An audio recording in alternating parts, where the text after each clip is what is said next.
Hello there, and thank you for joining me. For some weeks now, for a few weeks now, or for some days now, my friends and I have been sharing videos on the causes of violence against women and girls, and we've also been sharing information on how to prevent violence against women. The campaign is still on the 16 days activism against gender based violence. And today, I want to talk about the importance of rehabilitation for perpetrators of violence against women. Now, there are a lot of things that we do not really take into consideration in Africa, especially Nigeria.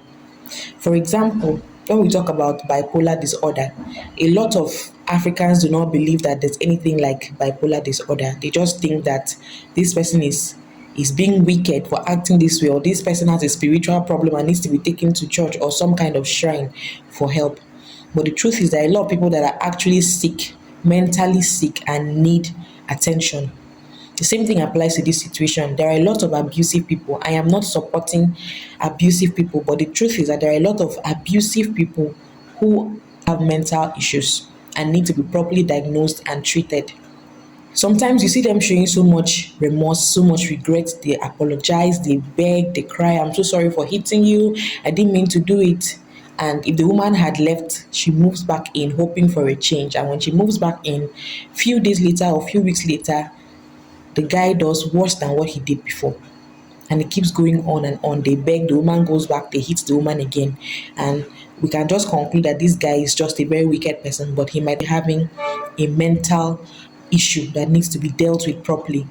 And even if you succeed in securing a jail term, depending on the gravity of the offense, you succeed in securing a jail term and he's to serve for a while and come out. When he comes out of prison, when he comes out from prison, he goes back to who he used to be, or he even does worse.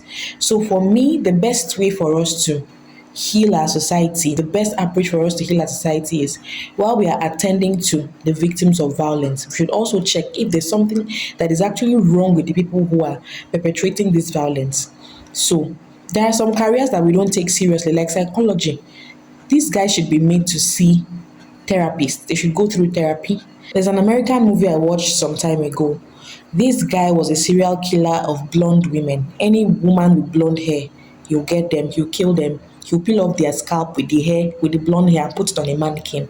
And it was eventually discovered that he lost his sister, who was so dear to him, and the sister was blonde. And so he went on rampage, killing women with blonde hair. This is one situation where you can see that someone has a mental disorder. So I'm saying that while we are trying to save the victims, let us also check if these other people who are perpetrating this evil actually have problems mentally.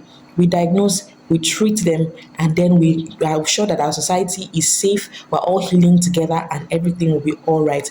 This is something that should be invested in, just like the slogan is, let's unite and invest to end violence against women. This is something that the government should invest in.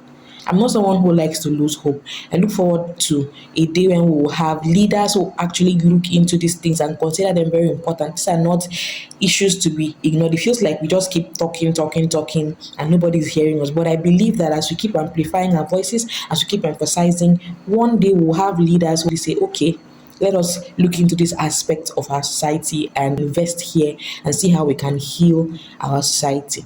Thank you for listening. Don't forget to lend your voice by sharing this video, dropping your thoughts in the comment section, like this video, and let us continue to speak against violence against women. Let us unite and invest to end gender-based violence.